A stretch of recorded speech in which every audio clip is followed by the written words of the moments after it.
Heute kommt ein Sondervideo zum Thema Hammer auf Hammer schlagen. Ist das wirklich so gefährlich oder doch nur ein Mythos? Das werden wir heute zusammen rausfinden. Und eins kann ich euch jetzt schon verraten. Es wird spektakulär. Dann kommt noch die Reaktion zum letzten Video. Stahlwerk hat sich bei mir gemeldet und der Gewinner für die Karosseriesäge wird ausgelost. Ich wünsche euch viel Spaß dabei.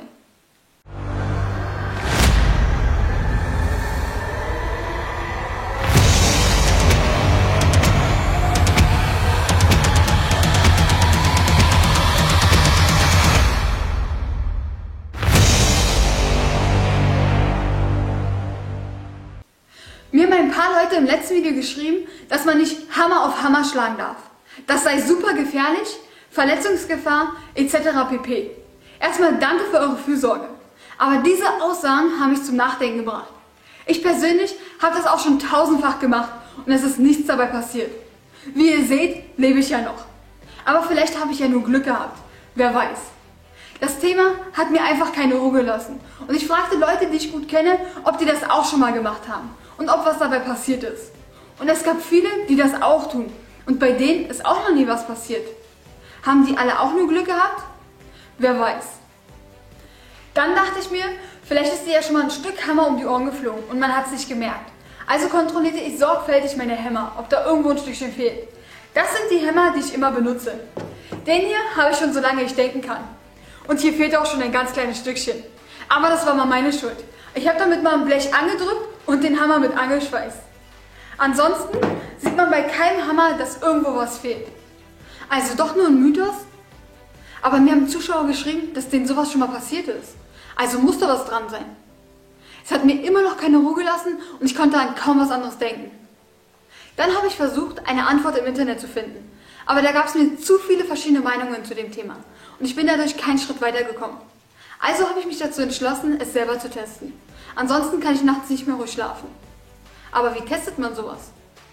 Dazu habe ich mir sehr viele Gedanken gemacht. Weil bei manchen sollte ja was passiert sein und bei manchen nicht. Aber was könnte der Grund sein? Als erstes ist mir eingefallen, dass es an der Qualität vom Hammer liegen könnte. Das ist bestimmt ein entscheidender Faktor. Dann ist es natürlich entscheidend, mit welcher Wucht oder besser gesagt mit welcher Kraft ich mit dem Hammer draufhaue. Und um das zu testen, braucht man erstmal verschiedene Qualitäten von Hämmern. Und die habe ich mir beschafft. Ich habe jeweils 200-300 Gramm Hämmer vom gleichen Hersteller und Modell gekauft. Und das ist der billigste. Der kostet 2,68 Euro. Und der Hammerkopf besteht aus billigstem China-Stahl. Und für die mittlere Qualität habe ich von Gedore diesen hier genommen. Kostet 8 Euro. Der hat schon einen geschmiedeten Hammerkopf, der induktiv gehärtet ist. Und für die bessere Qualität habe ich den hier gekauft. Der ist von Penninghaus und kostet 16 Euro. Bei dem besteht der Hammerkopf aus Qualitätsstahl der Güte C45. Ist geschmiedet, gehärtet und angelassen. Angelassen bedeutet so viel wie weich gemacht. Wozu das gut ist, wird der Test hier vielleicht zeigen. Dann ist für mich wichtig, ab welcher Schlagstärke ein Hammer splittert, wenn er überhaupt splittert. Reicht es schon, wenn man ein dünnes Blech bearbeitet? Oder ist wesentlich mehr Schlagkraft erforderlich? Um das genau herauszufinden, habe ich mir überlegt, eine Apparatur zu bauen, wo man alle 3 Hammerqualitäten unter den gleichen Bedingungen testen kann. Ich habe mir ein bisschen Material besorgt und will daraus eine funktionierende Hammer-Testapparatur bauen, wo man mit verschiedenen Schlagstärken die verschiedenen Hammerqualitäten testen kann. Wie ich das genau baue, weiß ich selbst noch nicht. Leider gibt es für sowas keine Anleitung. Aber die Grundidee habe ich schon im Kopf und der Rest kommt beim Bauen. Auf geht's! Ich habe geflext, gebohrt, geschweißt. Und jetzt bin ich endlich fertig. Ich zeige euch mal mein Wunderwerk.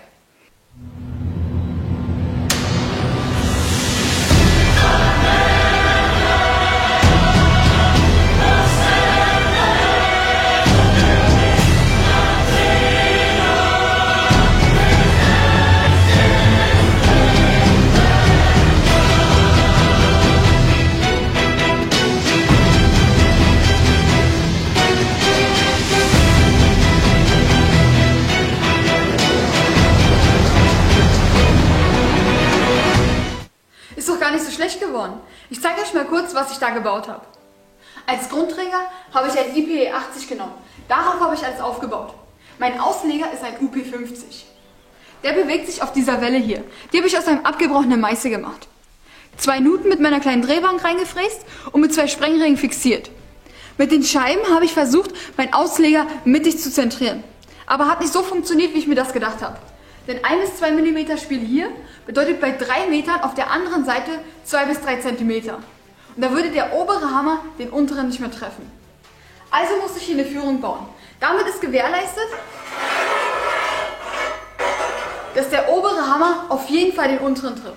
Und ich habe es gleich benutzt, um den Ausleger in 3 verschiedenen Höhen mit einem Splint zu fixieren. Das brauchen wir ja für den Test, um verschiedene Kräfte auf die Hämmer zu geben. So einen Hammer habe ich einfach mit 4 Schrauben und jeweils ein Stück Flacheisen fixiert. Die Gewichte hier werde ich eventuell brauchen, um noch mehr Gewicht auf den Ausleger zu bekommen. Der Ausleger wiegt, so wie er ist, 9,5 Kilo. Um das Gewicht zu erhöhen, habe ich diese Vorrichtung gebaut. Hier ist ein einfaches Rohr. Da kommen die Gewichte drauf und werden dann mit so einer Art Schelle in Position gehalten. Und wenn dann alles in Ordnung ist, habe ich hier eine Kette, die am Splint angebracht ist. Und wenn man hier dran zieht, geht's los. Ich habe natürlich schon 2 Tests gemacht. Den ersten zeige ich euch gleich.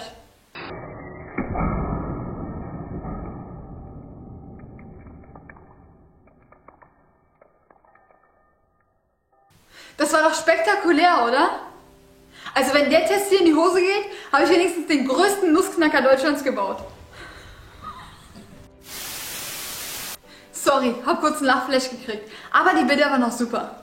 Die habe ich extra mit einer Slow-Motion-Kamera gemacht. Damit man später genau sehen kann, ob ein Teil absplittert oder nicht. Nur das Blöde dabei ist, dass man ein spezielles Licht braucht, damit es nicht flackert. Darum muss ich vor jedem Versuch das große Licht ausmachen. Und dadurch wird es generell ein bisschen dunkler hier. Aber das Wesentliche wird hell genug sein. Jetzt zeige ich euch gleich den zweiten Test. Da habe ich den Hammer auch wieder von der untersten Stufe auf ein 1 mm Blech fallen lassen. Da sieht man, was 9,5 Kilo und 30 cm anrichten können.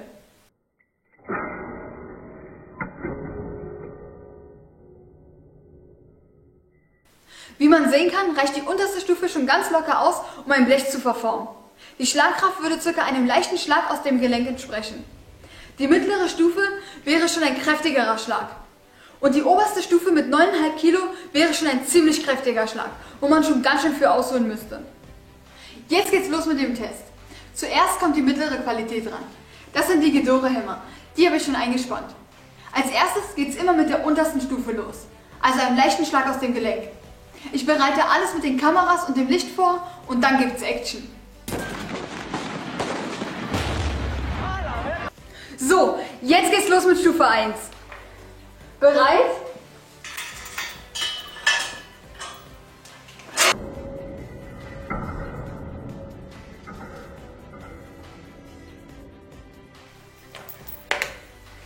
Na, das sah ja noch ziemlich entspannt aus.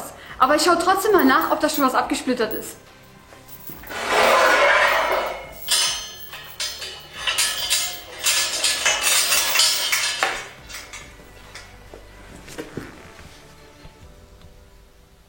Der untere Hammer sieht nur aus wie neu. Und der obere auch. Na, da würde ich sagen, machen wir gleich mit Stufe 2 weiter. Stufe 2. Fertig.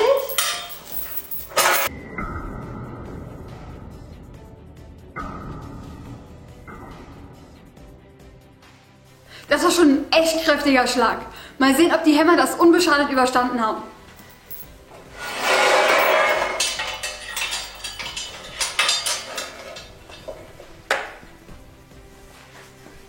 Hier ist alles okay.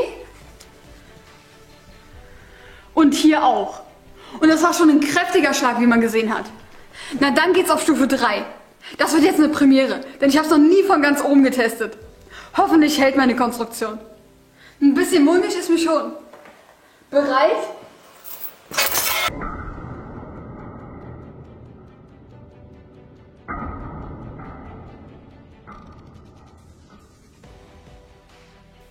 Alter Schwede, na das war ja mal heftig. Meine gesamte Konstruktion ist ja vom Boden abgehoben, aber sie hat es ausgehalten.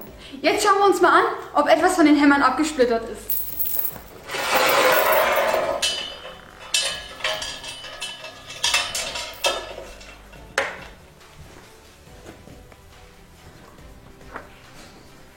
Sieht alles noch super aus, da ist nichts abgesplittert. Jetzt kann es natürlich auch sein, dass man nicht genau die Bahn auf die andere Bahn vom Hammer trifft, sondern versetzt trifft und es dann splittert. Das probiere ich gleich als nächstes aus. So habe ich mir das vorgestellt. Und so lasse ich das von der höchsten Stufe runterballern. Bin echt gespannt, was passiert. Bereit?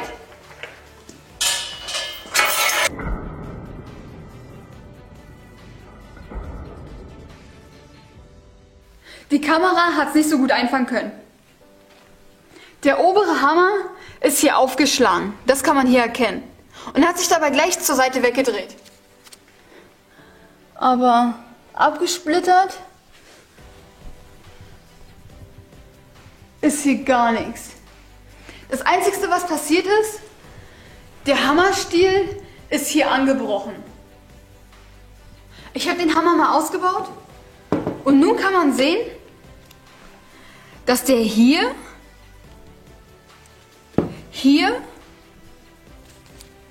und hier gerissen ist. Wenn ich die Kraft nur noch minimal bei dem Hammer erhöht hätte, wäre der Stiel abgebrochen. Das Witzige ist ja, dass auf dem Hammer draufsteht, dass man nicht Hammer auf Hammer schlagen soll, obwohl bei extremster Belastung nicht das geringste abgesplittert ist. Aber warum die das draufdrucken, klären wir später. Jetzt testen wir erstmal den China-Hammer. Mal sehen, ob der splittert. So, die edlen China-Hämmer sind eingespannt. Ich fange gleich mit der zweiten Stufe an. Was soll der Geiz? Das wäre ein kräftigerer Schlag. Let's go! Bereit?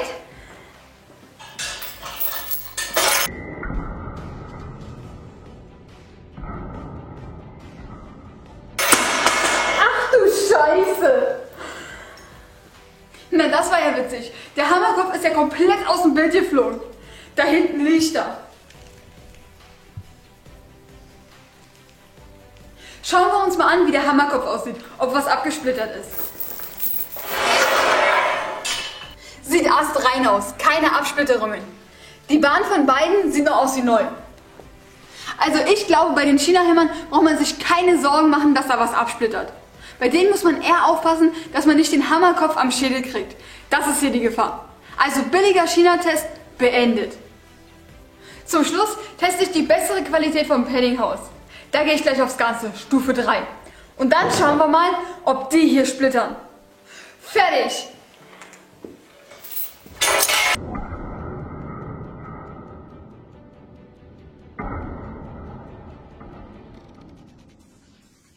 Das Ergebnis war zu erwarten. Der C45 Stahl zeigt sich völlig unbeeindruckt.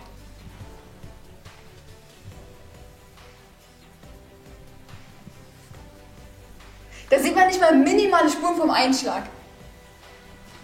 Also hier splittert garantiert gar nichts. Zu guter Letzt will ich noch einen Extremtest machen. Ich nehme 2 verschiedene Stähle. Einmal die mittlere Qualität und einmal die bessere Qualität. Und die lasse ich von Stufe 2 mit 30 Kilo Zusatzgewicht zusammendonnern. Das ist wie ein Schlag mit dem Vorschlaghammer.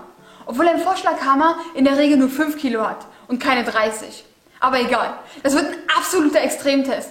Und wenn da nichts absplittert, na dann weiß ich auch nicht mehr.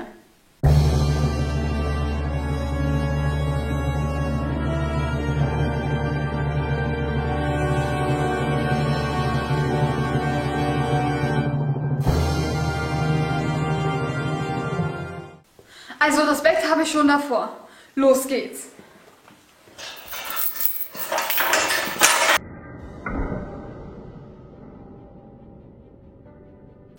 Na, das nenne ich ja mal einen Extremtest. Der Hammerkopf vom Ghidorah-Hammer ist bis unter die Werkbank geflogen. Und das sind 5 Meter. Wahnsinn. Ich hole den mal her und dann gucken wir uns mal die Bahn an, ob da was abgesplittert ist. So, hier ist der Hammerkopf. Nicht, dass ihr denkt, ich habe den angeschlagenen Hammer genommen. Der ist hier.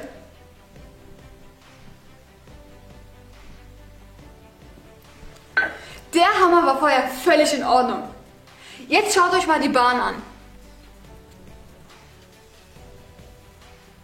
Da ist nichts abgesplittert. Und hier unten bei dem ist vom Absplittern auch keine Spur. Und stärker oder kräftiger kann man ihn nicht mehr zuhauen in der Praxis. Denn wenn der Hammerstiel bricht, ist ja die maximale Kraft erreicht. Der Test ist zu Ende und meine Testapparatur hat ohne Probleme standgehalten. Da bin ich schon ein bisschen stolz drauf. Ich hoffe, es hat euch genauso viel Spaß gemacht wie mir. Nur zum Schluss hatte ich ein bisschen Respekt gehabt mit den insgesamt 40 Kilo auf den Ausleger. Man hat ja auch gesehen, dass es ziemlich schwierig war, den Splint zu ziehen, wegen dem hohen Gewicht. Aber hat ja alles gut funktioniert. Ein Fazit vom Test gibt es natürlich auch. Und der kommt jetzt. Leute, kauft euch keinen billigen Hammer. Wie ihr sehen könnt, liegen hier die Toten und Verletzten und hier die Gewinner. Wenn man sich einen Hammer kauft, sollte der Hammerkopf schon aus Qualitätsstahl der Güte C45 sein und einen vernünftigen Stiel haben. So einer hier kostet nur 16 Euro und mit den übelsten Kräften locker standgehalten. Aber kommen wir mal zum Hauptgrund, warum ich diesen Test überhaupt gemacht habe. Ist Hammer auf Hammer schlagen wirklich gefährlich oder doch nur ein Mythos?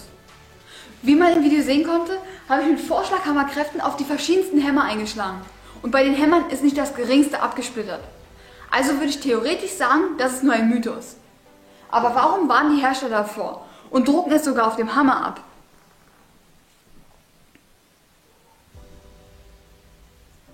So ein Hammerkopf besteht ja hauptsächlich aus einer Mischung aus Eisen und Kohlenstoff, wo aber in vielen Fällen noch andere Elemente wie zum Beispiel Silizium, Mangan, Phosphor und so weiter hinzugefügt wird. Denn die Zusammensetzung entscheidet über die Eigenschaft. Das heißt, je mehr Kohlenstoff ein Stahl enthält, desto härter, aber auch spröder wird der Stahl. Das wiederum bedeutet, wenn man jetzt einen Hammer erwischt, wo bei der Herstellung etwas schiefgelaufen ist, kann der Hammerkopf, weil er spröder ist, splittern. Und wenn man Pech hat, auch einen verletzen. Aber sowas passiert zum Glück nur super selten. Aber es kann und ist schon in der Praxis passiert. Darum wird es auch von verschiedenen Herstellern auf den Hammer aufgedruckt, damit die nicht für ihren Fehler haftbar gemacht werden können. Aber wenn die Qualitätshämmer ohne Fehler sind, passiert ja gar nichts, wie man auch im Test sehen konnte. Ich würde trotzdem jedem empfehlen, eine Schutzbrille dabei zu tragen. Denn auch ein super minimales Risiko ist ein Risiko. So, ich kann wieder ruhig schlafen und weiß jetzt, was ich wissen wollte. Und ich hoffe, dass ich zu dem Thema ein bisschen Licht ins Dunkel bringen konnte. Da mein Lieblingshammer aus dem besten Qualitätsstahl besteht und der schon tausendfach getestet ist, kann ich beruhigt mit dem weiterdenken. Und jetzt geht's mit dem nächsten Thema weiter. Die Reaktion zum letzten Video. Erstmal vielen Dank für das Riesenfeedback von euch zum Thema Stahlwerk. Die meisten Leute, die mir geschrieben haben, waren mit der Lieferung und dem Produkt zufrieden. Und bei den wenigen, wo was schiefgelaufen ist, hat Stahlwerk die Menge schnell und vor allem unkompliziert behoben. Und das war ja bei mir auch der Fall. Ich habe da angerufen und die haben sofort reagiert. Zum Thema undichte Geräte. Das ist natürlich ärgerlich, sowas sollte nicht sein. Aber ich habe mal im Internet recherchiert und habe ich öfters gelesen, dass auch bei anderen Firmen die Geräte undicht waren. Auch von der Firma Weldinger waren welche dabei. Also ist es ein generelles Problem, die solche Geräte manchmal bei der Auslieferung haben können. Stahlwerk hat sich bei mir gleich am Montag gemeldet und am Dienstag habe ich ein Paket bekommen. Und da waren die Sachen hier drin. Und dieser Brief, den möchte ich euch natürlich nicht vorenthalten und lese den mal kurz vor. Liebe Gina, vielen Dank für dein ehrliches Feedback. Für die Unannehmlichkeiten, die im Rahmen deiner Bestellung aufgetreten sind, möchten wir uns aufrichtig entschuldigen. Wir legen größten Wert auf die Qualität unserer Produkte und bedauern, dass es in deinem Fall gleich mehrfach Grund zur Kritik gab. Die professionelle Unterstützung für unsere Kunden, auch nach dem Kauf, liegt uns am Herzen und charakterisiert das Unternehmen bis zum heutigen Tag. Nicht umsonst bieten wir auf unsere Geräte 7 Jahre Garantie und leisten Service auch über die Garantiezeit hinaus. Das ist unser Anspruch und daran wollen wir uns messen lassen. Dass es wie in deinem Fall zu Abweichungen kommt, ist ärgerlich, lässt sich aber leider nicht vollstens vermeiden.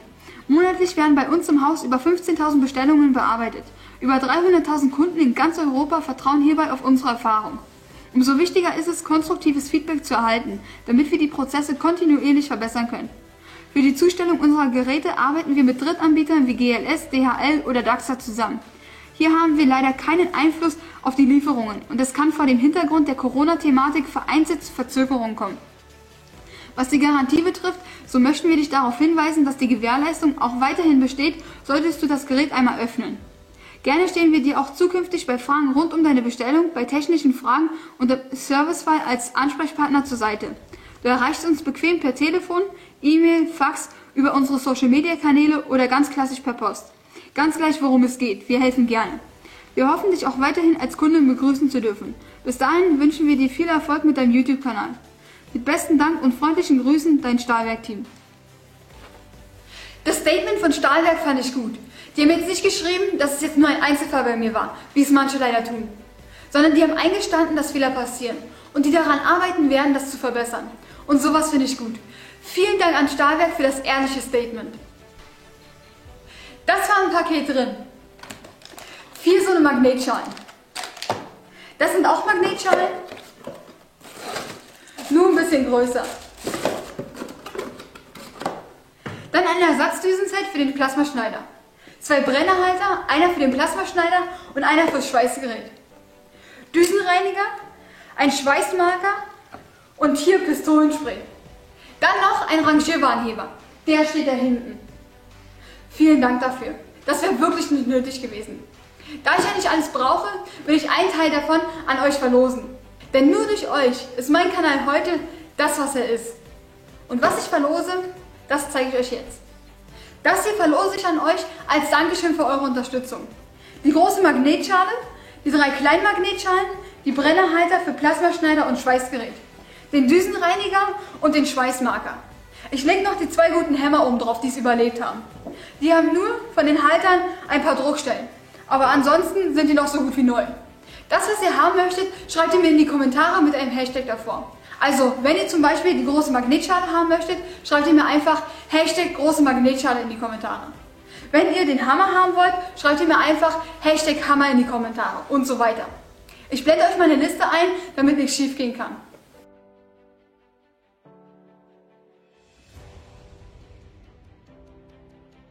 Ich schreibe euch alles nochmal unten in die Videobeschreibung mit den Teilnahmebedingungen rein. Wenn jemand mehrere Sachen haben möchte, ist das natürlich auch möglich. Nur derjenige sollte pro Werkzeug jeweils einen Kommentar schreiben, mit dem Hashtag davor, was er haben will. Dann nimmt man automatisch an der Verlosung teil. Na, dann wünsche ich jeden einzelnen von euch viel Glück bei der Verlosung. Als nächstes losen wir den Gewinner für die Karosseriesäge vom BGS aus. Ich habe schon alles eingestellt und dann geht es auch schon los. Und der Gewinner ist Sternschrauber. Herzlichen Glückwunsch. Schick mir bitte deinen Namen und deine Anschrift an diese E-Mail-Adresse, dieautohändlerin@gmail.com. So, das war's auch schon wieder für heute. Mir hat es heute richtig viel Spaß gemacht. Ich hoffe euch auch. Vielen Dank fürs Zuschauen. Wenn es euch gefallen hat, lasst mir einen Daumen nach oben da. Und wenn ihr mich immer noch nicht abonniert habt, auf den Abo-Button draufklicken. Also, bis zum nächsten Mal. Eure Gina.